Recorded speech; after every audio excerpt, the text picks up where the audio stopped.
कुठे गेले म्हणून येतं का तिकडे आता आली की गेली का अजून का गेली अजून आता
Good morning, all. Now we will start. In this lecture, we are going to discuss second unit, that is revision of second unit, time domain stability analysis.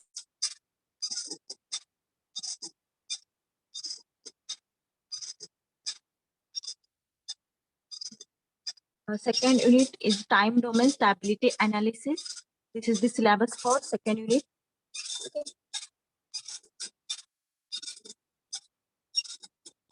2.1 time response, then 2.2 standard test input, 2.3 analysis of first and second order control systems, in which poles and zeros, S-plane representation, then first order system, second order system, and last point, time response specifications. Then 2.4 is nothing but steady state analysis, type 0, type 1, type 2 system.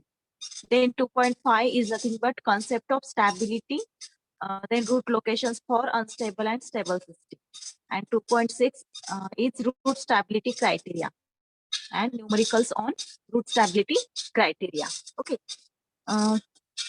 We studied what is response. Okay. And then time responses. In time domain analysis, time domain, जो काही response आहे सिस्टमचा तो time domain as well as frequency domain मध्ये represent केला जातो. आपण या युनिट मध्ये स्टडी करतोय टाइम डोमेन स्टॅबिलिटी अनालिसिस. म्हणजे जो सिग्नलचा रिस्पॉन्स आहे with respect to time represent केलेला असेल आणि मग त्याच्या स्पेसिफिकेशन्स आपल्याला स्टडी करायचे, अनालिसिस स्टडी करायचे. Okay, what is response? When any excitation signal is applied to the system, then system generates a response. Okay, म्हणजे एखाद्या सिस्टमला जर आपण एक्साइटेशन सिग्नल अप्लाय केला तर ती सिस्टम रिस्पॉन्स जनरेट करते according to that input. Okay, this is nothing but response. The response of a system to an applied excitation is called time response and it is a function of C of t. What is time response? The response of a system when excitation signal is applied with respect to time.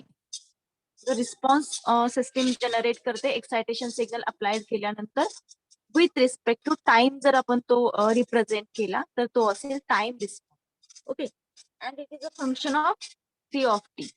Okay, आणि ते controlled output म्हणजे C of t चं function. Next, time response example दिले. The response of motor speed when a command is given to increase the speed is shown in figure. Okay, suppose स्टार्टिंगला motor speed 1000 RPM आहे. Okay, मग तो जो speed आहे motor speed increase करण्यासाठी command दिली आहे, म्हणजे आपण काय दिलंय, इनपुट दिले, एक्साइटेशन सिग्नल दिलाय. ओके, मग तो जो स्पीड आहे 1000 to 1500 करायचा.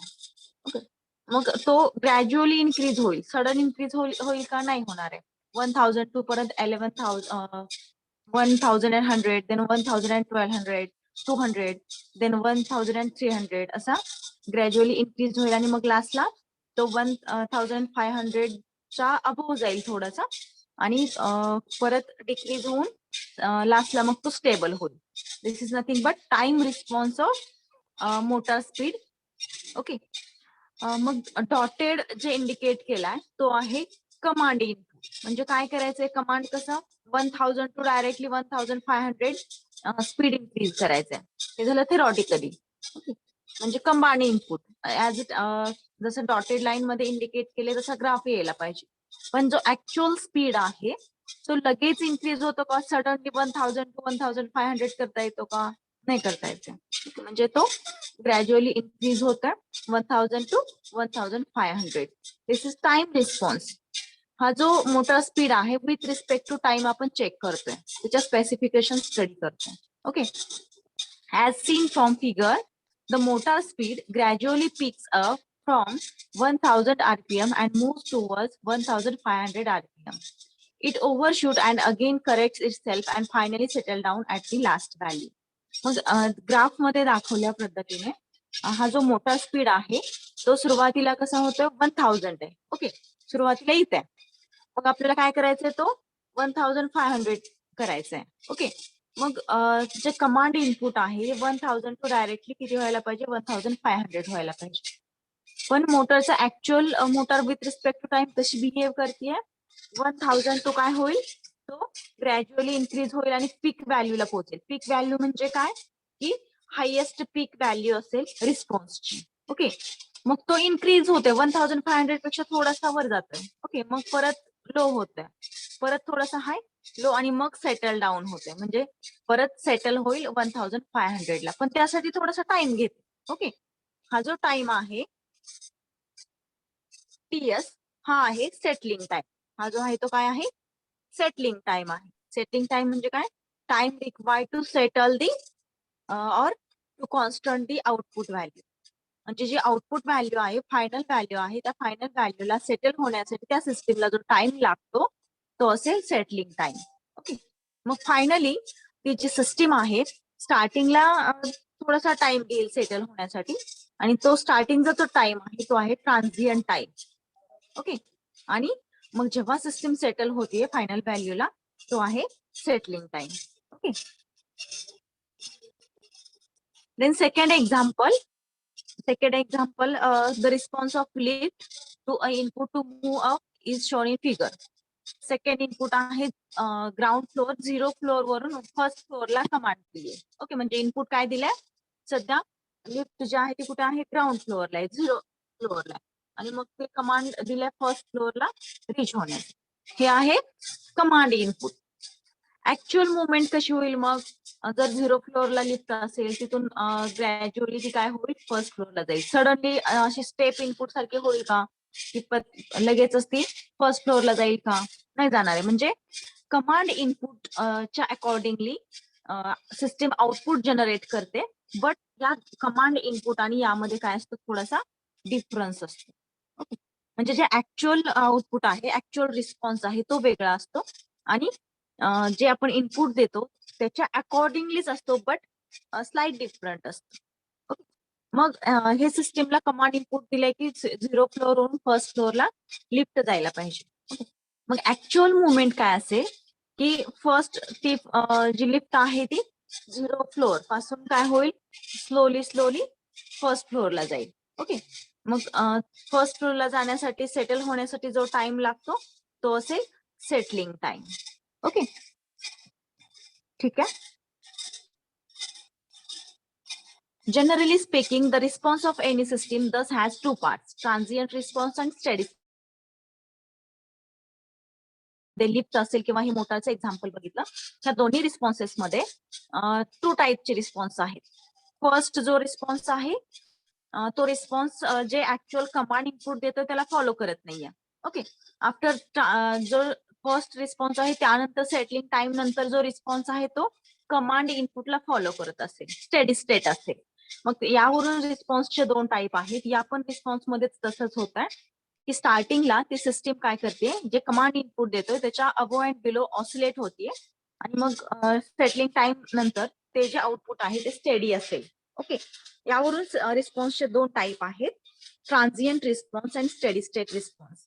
मग हा जो फर्स्ट रिस्पॉन्स आहे अप टू सेटलिंग टाइम किंवा सेटलिंग पिरियड पर्यंतचा तो रिस्पॉन्स असेल ट्रान्झिएंट रिस्पॉन्स. ओके, आणि आफ्टर दॅट जो रिस्पॉन्स आहे तो असेल steady state response. Okay, first we will see transient response. That part of the response, time response, that goes to 0 as time becomes very large is called as transient response. Okay, म्हणजे हा जो transient response आहे जेव्हा time large होईल तेव्हा हा response 0 होते, end होतोय. बघा, यामध्ये जेव्हा टाइम इन्क्रीज होईल तसा हा जो ट्रान्झिएंट रिस्पॉन्स आहे तो 0 होतोय. सपोज हा जो प्रिव्हियस रिस्पॉन्स आहे, ओके, हा असेल ट्रान्झिएंट रिस्पॉन्स. टाइम जसा लार्ज होईल, आता 0 टाइम तर 0 असेल, 0 पासून टाइम इन्क्रीज होतोय. ओके, जसा टाइम इन्क्रीज होतोय तसा हा ट्रान्झिएंट रिस्पॉन्स डाय होतोय, एंड होतोय. ओके, मग या स्टार्टिंगच्या रिस्पॉन्सला ट्रान्झिएंट रिस्पॉन्स म्हणायचं. ठीक आहे. The part of the time response that goes to 0 as time becomes very large, okay, is called as transient response. That is, L t tends to 0, C of t is equal to C of t is equal to 0. म्हणजे time infinite, म्हणजे time increase होत आहे. जसं time increase होईल तसा C of t म्हणजे जो response आहे तो काय होतोय? 0 होतोय. Okay, this is nothing but transient response. as the name suggests that transient response remains only for some time from initial state to final state. म्हणजे हा शॉर्ट ड्युरेशन मध्ये असतो. Okay, and it remains only for some time from initial state to final state. म्हणजे transient response हा system on केल्या केल्या जो initial response असेल अप टू सेटलिंग टाइम हा असेल ट्रान्झिएंट रिस्पॉन्स. आणि सिस्टीम जेव्हा फायनल स्टेजला जाईल, आउटपुट जे इनिशियल कमांड देईल त्या कमांडला जेव्हा फॉलो करेल, ऍक्च्युअल फॉलो करेल, तोपर्यंत जो रिस्पॉन्स आहे तो असेल transient response. Okay, then from transient response we can know, म्हणजे ट्रान्झिएंट रिस्पॉन्स वरून आपल्याला काय काय समजेल. तर first, when system begins to respond after as input is given. म्हणजे सपोज ट्रान्झिएंट रिस्पॉन्स जर दिला आपल्याला, किंवा ट्रान्झिएंट रिस्पॉन्स वरून आपल्याला काय काय समजतं. तर फर्स्ट काय समजतं की जेव्हा इनपुट आपण अप्लाय करू सिस्टमला तेव्हा सिस्टीम किती टाइम नंतर रिस्पॉन्ड करते, as well as how much time it takes to reach the output for the first time. जेव्हा फर्स्ट टाइम सिस्टीम ऑन करेल तेव्हा आउटपुट जनरेट करण्यासाठी ते किती टाइम घेईल. ओके,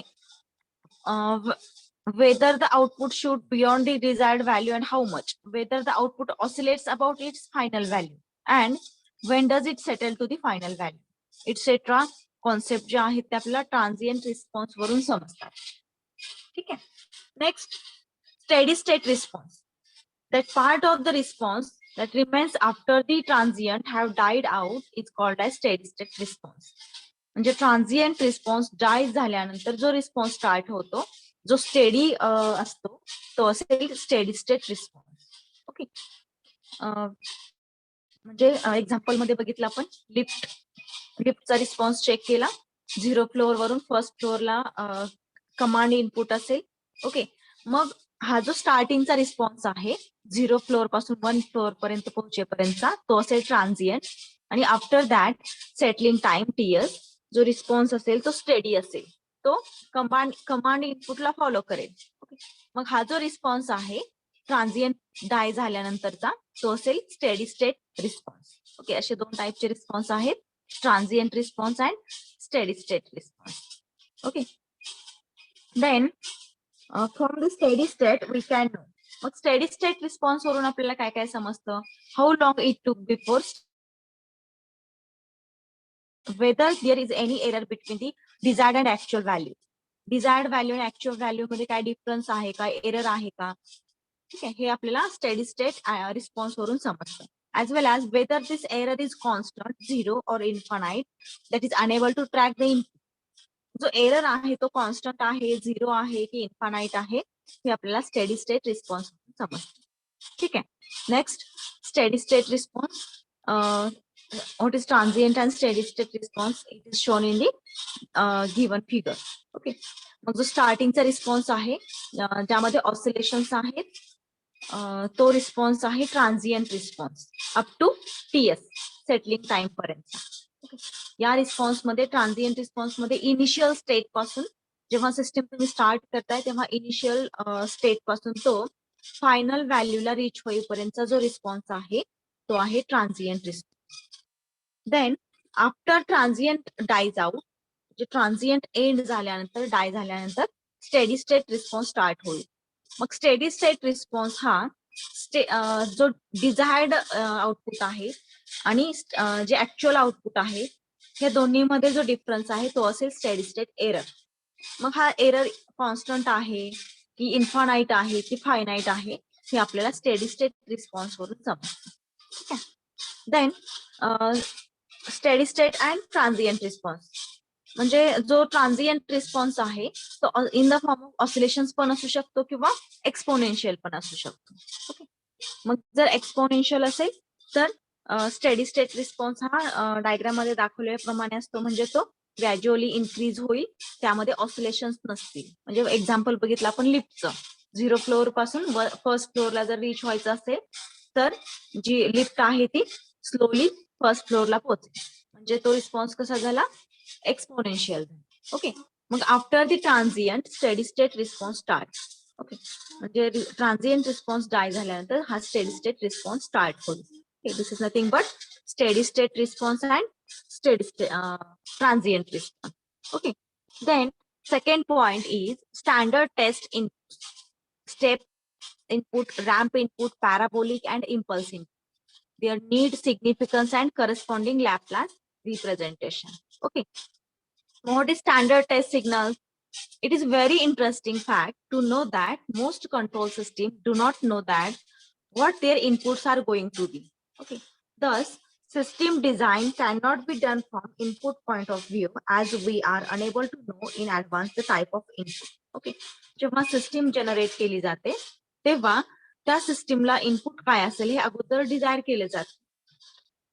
ऍडव्हान्स मध्ये ठरवलं जात नाही की कुठल्या टाईपचं इनपुट दिलं पाहिजे. त्यासाठी स्टँडर्ड टेस्ट इनपुट हे सिस्टीमचं वर्किंग टेस्ट करण्यासाठी डिसाइड केले. Okay. For example, when a radar tracks an enemy plane, the nature of enemy plane variation is random. म्हणजे जेव्हा आपण रडार जनरेट केले कशासाठी, एनिमी प्लेन ट्रॅक करण्यासाठी. मग आपल्याला एनिमी प्लेनचे व्हेरिएशन्स और एनिमी प्लेनचं जे स्पीड आहेत एटसेट्रा जे पॅरामीटर्स आहेत ते माहित असतात का? नसतात. ते रॅन्डम इन नेचर असतात. ओके.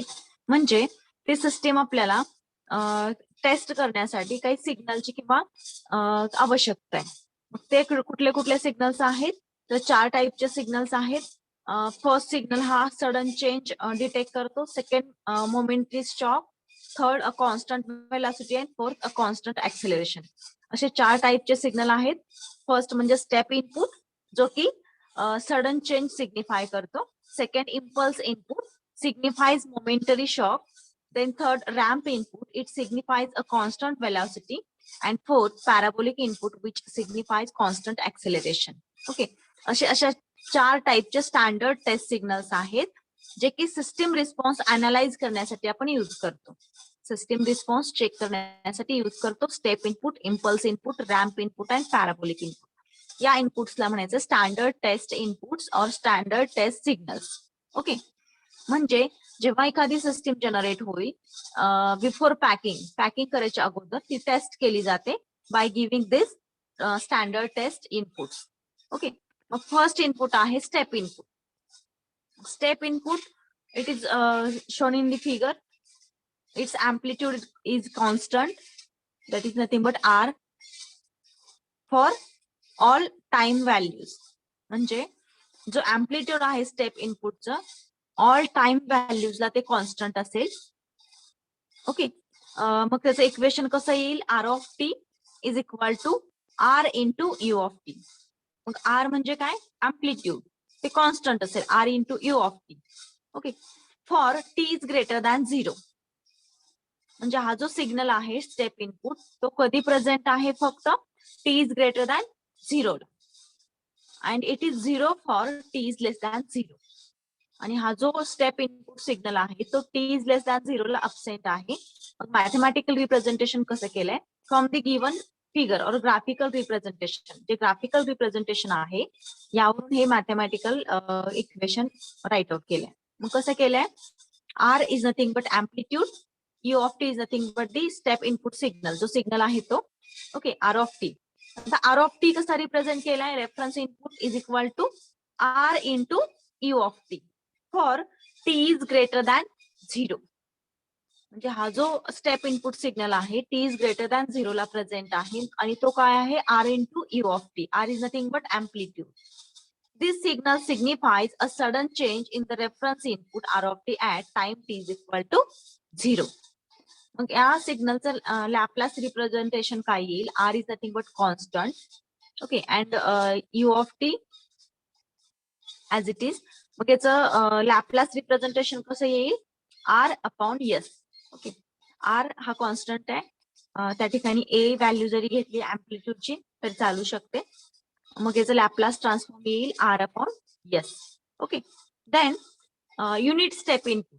हे झालं स्टेप इनपुट. आता जर आर ची व्हॅल्यू 1 असेल म्हणजे एम्प्लिट्यूड 1 असेल तर हा जो सिग्नल आहे तो असेल युनिट स्टेप इनपुट और युनिट स्टेप सिग्नल.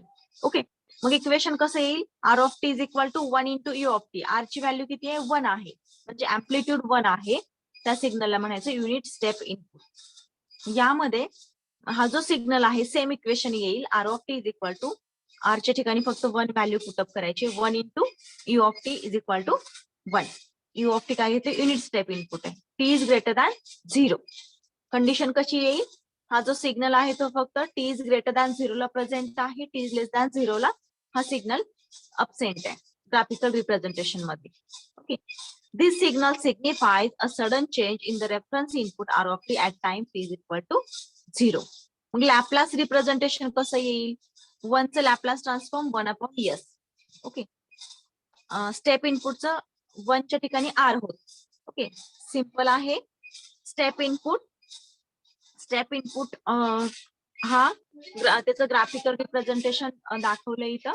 ओके, मग ह्या ग्राफिकल रिप्रेझेंटेशन मध्ये हा आर जो आहे तो असेल अँप्लिट्यूड, आणि जर अँप्लिट्यूड व्हॅल्यू 1 असेल, इथं 1 आलं, तर तो सिग्नल असेल युनिट स्टेप इनपुट. ओके, हे स्टेप इनपुट आहे आणि युनिट स्टेप म्हणजे फक्त आर ची व्हॅल्यू 1 असेल. ओके, मग या मॅथमॅटिकल इक्वेशन मध्ये पण आर ची व्हॅल्यू 1 पुटअप करायची आहे. मग इथं पण आर च्या ठिकाणी 1 येईल. ते झालं unit step input. Okay, then second, ramp input. This is nothing but ramp input. Its graphical representation is as shown in figure. Okay.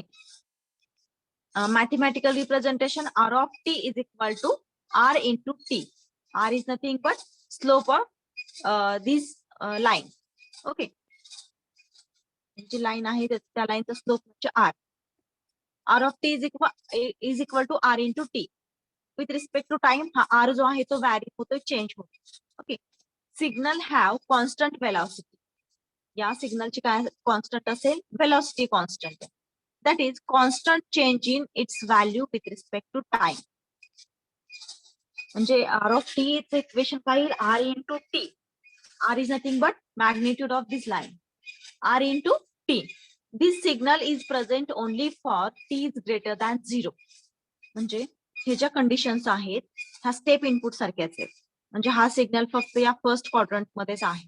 Okay, म्हणजे it is present only for T is greater than 0 and it is 0 for T is less than 0. Okay, मग Laplace representation कसं येईल, same. R चं Laplace transform, R constant आहे, R as it is येईल, आणि T चं Laplace transform 1/s². Okay, T चं Laplace transform 1/s², म्हणजे आपल्याला लॅपलास ऑफ रॅम्प इनपुट भेटेल R/s². मग नेक्स्ट आपल्याला स्टडी करायचं युनिट रॅम्प. युनिट रॅम्प म्हणजे काय, हा जो आर आहे हा आर ची व्हॅल्यू 1 असेल. या मॅथमॅटिकल इक्वेशन मध्ये आर ची व्हॅल्यू 1 असेल. Okay, as well as Laplace transform मध्ये आर ची व्हॅल्यू 1 असेल. म्हणजे हा जो सिग्नल आहे तो असेल युनिट रॅम्प इनपुट. ओके, बघा युनिट रॅम्प सेम, आर ची व्हॅल्यू 1 असेल. ठीक आहे. नेक्स्ट थर्ड इनपुट आहे पॅराबोलिक इनपुट. पॅराबोलिक इनपुटचं जे मॅग्निट्यूड आहे with respect to time square change होतं, व्हॅरी होतं. ओके, मग पॅराबोलिक इक्वेशनचं मॅथमॅटिकल रिप्रेझेंटेशन कसं येतं, R of T is equal to R into T square by 2. म्हणजे हा जो सिग्नल आहे तो स्क्वेअर ऑफ टाइमला व्हॅरी होतो.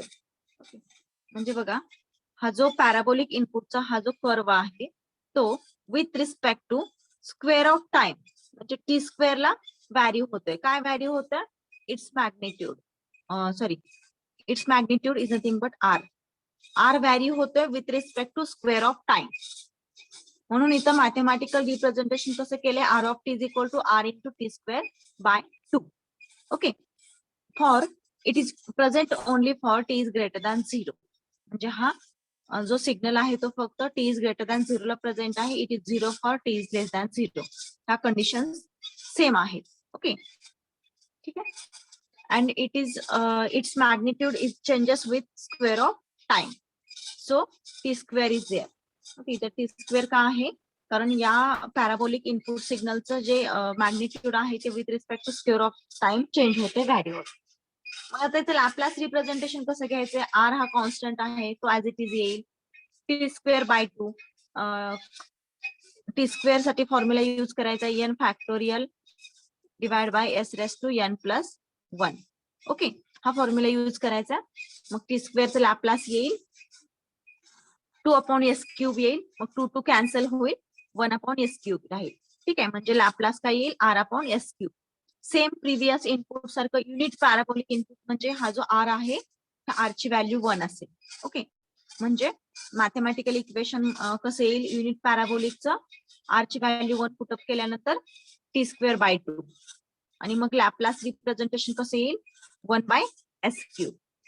ठीक आहे. Then last standard test signal is nothing but impulse input. Okay, impulse input as shown in figure, its graphical representation. It is present for t is equal to 0. हा जो impulse input आहे तो t is equal to 0 ला present असते on the y axis. Y axis वरती तो signal present असेल. Its amplitude is infinite. Amplitude किती असेल infinite. And it is present only for short duration of time, nearly equal to 0. म्हणजे हा impulse input जो आहे त्याचं जे अँप्लिट्यूड आहे ते इन्फानाइट असेल आणि हा जो सिग्नल आहे तो t इज इक्वल टू 0 ला प्रेझेंट असेल. म्हणजे टाइम हा 0 असेल.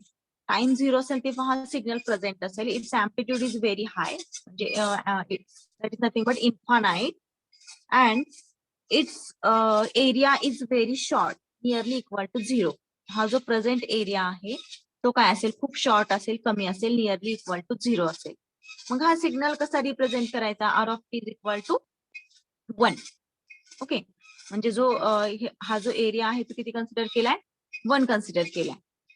मग हा सिग्नल कधी प्रेझेंट आहे टी इज इक्वल टू 0 ला. हे चुकलंय, टी इज इक्वल टू 0 ला प्रेझेंट आहे आणि T is not equal to 0 ला तो 0 असेल. ह्या कंडिशन्स येतील या सिग्नलसाठी, इम्पल्स सिग्नलसाठी. फक्त इम्पल्स सिग्नलसाठीच्या कंडिशन्स वेगळ्या आहेत, अदर 3 सिग्नलच्या सेम आहेत. ओके, मग यामध्ये काय येईल, हा जो सिग्नल आहे R of T is equal to 1 कधी प्रेझेंट असेल टी इज इक्वल टू 0 ला, अशी एक कंडिशन येईल. And it is 0 for T is not equal to 0, अशी याची सेकंड कंडिशन येईल. ठीक आहे, आणि मग याचं लॅपलास येईल 1. तो सिग्नल आहे R of T is equal to 1, याचा लॅपलास येईल 1. ठीक आहे, this is nothing but standard test inputs. Then next point, poles and zeros. Poles and zeros, their definitions and explain representation. The transfer function is given by, we know transfer function is nothing but it is a ratio of Laplace of output to the Laplace of input. Here C of S is nothing but controlled output and R of S is nothing but reference input. It is ratio of Laplace of input to the Laplace of input. Okay, then we know G of S is equal to G of S पॉलिनॉमियलच्या form मध्ये लिहायचं आहे, म्हणजे जे controlled output आहे ते आणि reference input दोन्ही पॉलिनॉमियलच्या फॉर्म मध्ये घेतले. ओके, मग काय येतील पॉलिनॉमियलच्या फॉर्म मध्ये B M S raise to M plus B M minus 1 S raise to M minus 1 up to B0 आणि divide by S raise to N plus N minus 1 S raise to N minus 1 असं आपण transfer function पॉलिनॉमियलच्या form मध्ये घेतले. Okay, मग त्याचे factors परत जे polynomial आहे त्याचे फॅक्टर्स पाडले, K into S minus B1 into S minus B2 into S minus B3 up to S minus BM divide by S minus A1 S minus A2 up to S minus AN. Okay, here K is system gain and N is a type of system. मग हे झालं general equation. मग आपल्याला काय study करायचं आहे, poles and zero. The value of S, आता pole म्हणजे काय बघा definition, the value of S for which the transfer function's magnitude becomes infinite after substitution in the denominator of the polynomial or of the system are called as poles of a transfer function. म्हणजे या हे जे transfer फंक्शनचं equation आहे, okay, हे transfer फंक्शनचं काय general form आहे. या transfer function मध्ये जो डिनॉमिनेटर आहे त्या डिनॉमिनेटर मध्ये एस ची अशी व्हॅल्यू की ज्यामुळे हे जे ट्रान्सफर फंक्शन आहे ते काय होईल, इन्फानाइट होईल. मग कधी इन्फानाइट होईल, जेव्हा ही डिनॉमिनेटरची व्हॅल्यू काय होईल 0 होईल तेव्हा. मग ही 0 कधी होईल, एस ची अशी व्हॅल्यू की ज्यामुळे हा जो डिनॉमिनेटर आहे तो 0 होईल आणि मग डिनॉमिनेटर 0 झाला की ट्रान्सफर फंक्शन ऑटोमॅटिकली इन्फानाइट होईल. त्या एसच्या व्हॅल्यूला पोल्स असं म्हणतात. Okay, what is poles? Poles is nothing but the value of s for which the transfer functions become infinite after substitution in the denominator of the system are called as the poles of a transfer function. Okay. For example, determine the poles of a given transfer function g of s is equal to s into s plus 2 into s plus 4 divided by s into s plus 3 into another bracket s plus 4. हे दिले g of s. मग यावरून आपल्याला काय calculate करायचे? Poles calculate करायचे. The poles can be obtained by equating denominator with 0. Poles कसे calculate करायचे? जो डिनॉमिनेटर आहे तो 0 ला इक्वेट करायचा. s into s plus 3 into s plus 4 is equal to 0. मग या डिनॉमिनेटर मध्ये s ची अशी व्हॅल्यू पुट करायची की ज्यामुळे हा डिनॉमिनेटर 0 होईल as well as transfer function infinite होईल. मग कुठल्या कुठल्या व्हॅल्यू येतील? फर्स्ट व्हॅल्यू येईल s is equal to 0. s is equal to 0 put केल्यानंतर हा डिनॉमिनेटर 0 होतो. Again s plus 3 is equal to 0, s is equal to -3. -3 put केल्यानंतर ही डिनॉमिनेटर 0 होईल. Again s plus 4 is equal to 0, s is equal to -4. म्हणजे 3 values येतील 0, -3, -4. ह्या values आपण जर या डिनॉमिनेटर मध्ये पुटअप केल्या तर हा डिनॉमिनेटर 0 होईल आणि आपलं ट्रान्सफर फंक्शन इन्फानाइट होईल. या s च्या व्हॅल्यूजला म्हणायचे poles of a given system. Okay, or of a given transfer function. Then S plane representation. मग हे जे पोल्स आपण कॅल्क्युलेट केले ते एस प्लेन वरती कसे रिप्रेझेंट करायचे? S plane is nothing but it is a real and imaginary axis. On x-axis, real values are there, and y-axis is an imaginary axis. Okay. मग आपले जे व्हॅल्यूज आहेत पोल्सच्या त्या रिअल आहेत 0, -3, -4. मग या पुटअप करायच्या. तर रिअल व्हॅल्यू कुठे येतात? एक्स ऍक्सिस वरती. म्हणजे ह्या ज्या व्हॅल्यूज आहेत 0, -3, -4 एक्स ऍक्सिस वरती येतील. ओके. आणि जे पोल्स आहेत ते क्रॉसने डिनोट करतात. एक्स ऍक्सिस वरती ते येतील कारण रिअल व्हॅल्यू आहेत आणि ते क्रॉसने डिनोट करायचे. बघा कशा केले? 0 ते क्रॉस आहे -3 आणि -4 ला क्रॉसने पोल्स इंडिकेट केले. This is nothing but S plane representation of poles. Then zeros, the value of s for which the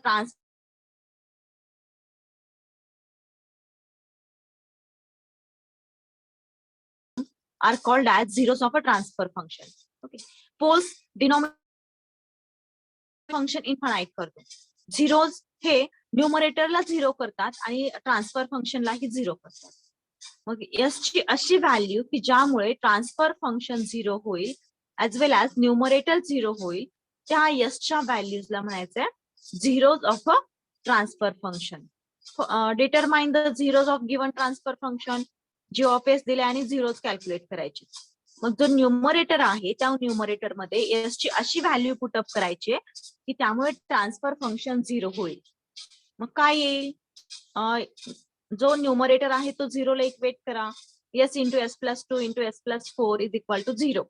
मग या न्यूमरेटर मध्ये s is equal to 0 put केल्यानंतर तो न्यूमरेटर 0 होतोय. ऍज वेल ऍज -2 पुट केला, -4 put केला तर न्यूमरेटर 0 होतोय आणि ट्रान्सफर फंक्शन 0 होतोय. मग या 3 व्हॅल्यूजला म्हणायचं zeros of a transfer function. 0, -2, -4. मग झिरोज जे आहे ते एस प्लेन वरती कसे रिप्रेझेंट करायचे?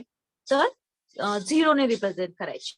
ओके, 0 ने रिप्रेझेंट करायचे म्हणजे जो सिम्बॉल आहे तो 0 असेल म्हणजे O असेल. ओके, मग या जे झिरोज आहेत ते काय आले? 0, -2, -4. म्हणजे हे रिअल व्हॅल्यू आहेत, रिअल ऍक्सेस वरती येतील 0, -2, -4. This is nothing but S plane representation for zero. Okay, मग पोल 0 प्लॉट. आता हा जो एस प्लेन आहे तो आहे कॉम्प्लेक्स व्हेरिएबल. ओके, जो एस आहे, एस ची व्हॅल्यू आहे सिग्मा प्लस जे ओमेगा. म्हणजे हा कॉम्प्लेक्स व्हेरिएबल आहे, यामध्ये रिअल व्हॅल्यू आणि इमॅजिनरी व्हॅल्यू आहे. Pole 0 plot. The diagram obtained by locating all poles and zeros of a transfer function in the S plane is called as pole 0 plot. Pole 0 plot म्हणजे काय? की सिस्टीमचे transfer फंक्शनचे जे poles आणि zeros आहेत ते एस प्लेन वरती रिप्रेझेंट करायचे, लोकेट करायचे. This is nothing but pole zero plot. The S plane has two axis, real and imaginary. S प्लेनला दोन ऍक्सिस आहेत, रिअल आणि imaginary. Since S is equal to sigma plus J omega, the x-axis stands for real axis and shows a value of sigma. Sigma is nothing but real value. Okay. Similarly, y-axis stands for j omega and represents the imaginary axis. The y-axis आहे तो काय आहे? j omega axis म्हणजेच imaginary axis आहे. त्यावरती imaginary values represent केल्या जातात. Okay. मग जे पोल झिरो आहेत, जे एक्झाम्पल आपण स्टडी केलं, ते दोन्ही pole zero same S plane वरती रिप्रेझेंट केलेत. ओके. जे पोल्स आहेत ते क्रॉसने रिप्रेझेंट केलेत आणि झिरो हे झिरोने रिप्रेझेंट केलेत.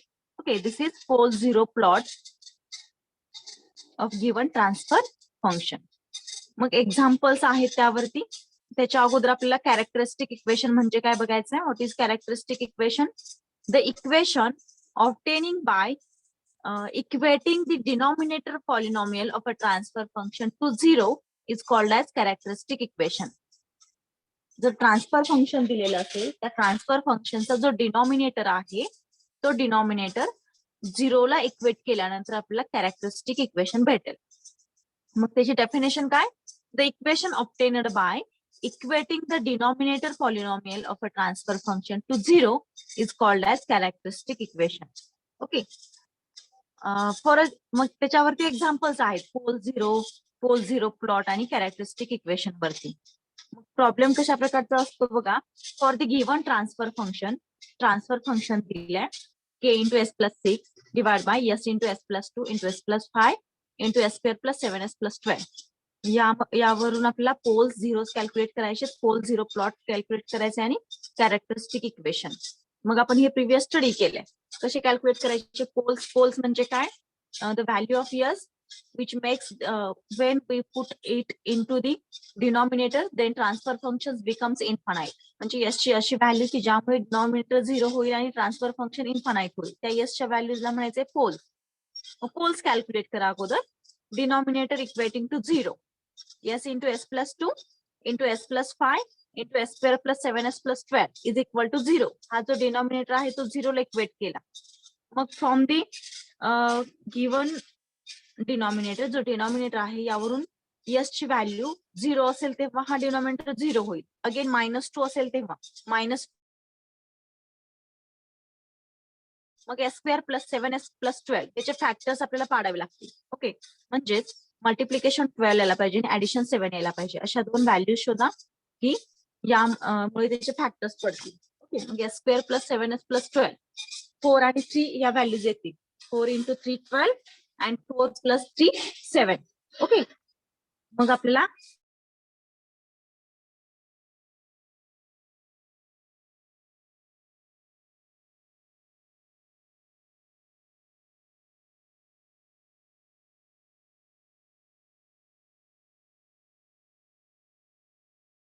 ऑल जे आहेत ते पोल्सच्या व्हॅल्यू आहेत. Then zeros. तर zeros given characteristic given transfer function बघा K into S plus 6. S plus 6 is equal to zero. झिरोला तो न्यूमरेटर इक्वेट करायचा. ओके. मग एस ची व्हॅल्यू काय ठेवली की न्यूमरेटर झिरो येईल. -6 व्हॅल्यू पुटअप केली तर न्यूमरेटर झिरो येतोय. म्हणजे -6 हा एक झिरो आहे. ओके. झिरोची व्हॅल्यू एकच आहे फक्त -6. मग आपल्याला झिरो पोल्स कॅल्क्युलेट केल्यानंतर कॅल्क्युलेट करायचंय पोल झिरो प्लॉट करायचा आहे. पोल्स कसे रिप्रेझेंट करतात एस प्लेन वरती? क्रॉसने. मग पोल्स रिप्रेझेंट करा. झिरोज हा झिरोने रिप्रेझेंट करतो. मग हे again we have to calculate characteristic equation. कसं कॅल्क्युलेट करायचं आणि जे ऑल ब्रॅकेट्स आहेत ते मल्टिप्लिकेशन टू लोवेस्ट ऑर्डर जे पॉलिनॉमियल आहे ते मल्टिप्लिकेशन झाल्यानंतर ऍडिशन वगैरे टू लोवेस्ट ऑर्डर इक्वेशन करायचे आणि ते असेल characteristic equation. Okay. Then another example. Solve करायचे, पोल्स झिरोज फाइंड आउट करायचे, पोल झिरो प्लॉट करायचा आणि कॅरेक्टरिस्टिक इक्वेशन. अगेन जो डिनॉमिनेटर आहे पोल्स कॅल्क्युलेट करताना डिनॉमिनेटर झिरोला इक्वेट करायचं. यामध्ये फर्स्ट जो पॅराग्राफ आहे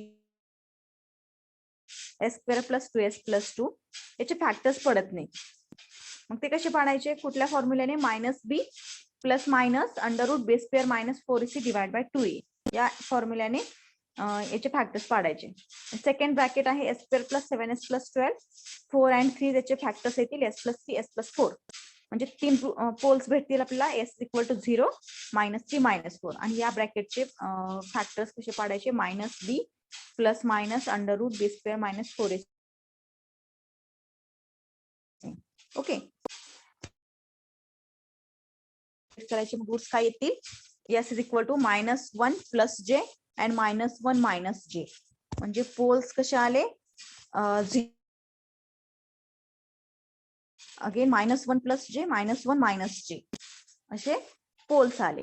म्हणजे हे जे दोन पोल्स आहेत ते कॉम्प्लेक्स व्हॅल्यू आहेत, real value plus imaginary value आहे. ठीक आहे.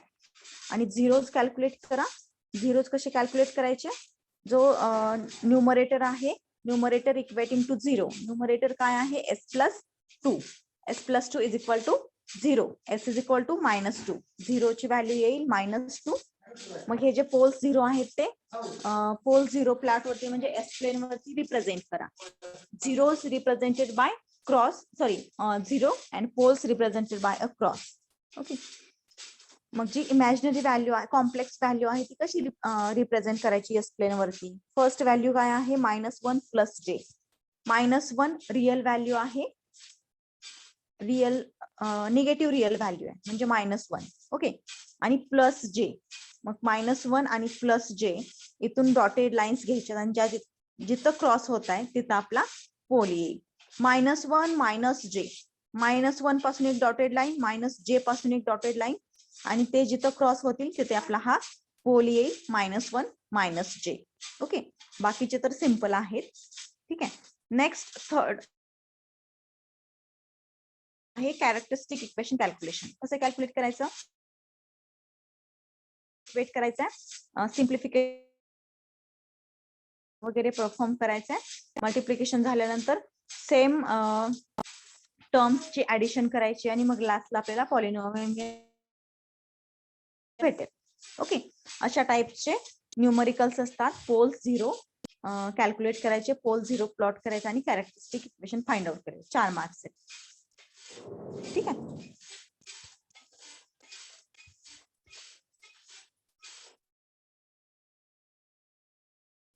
नेक्स्ट पार्ट नेक्स्ट लेक्चरला रिवाइज करूया. Analysis of first order system, then second order system et cetera.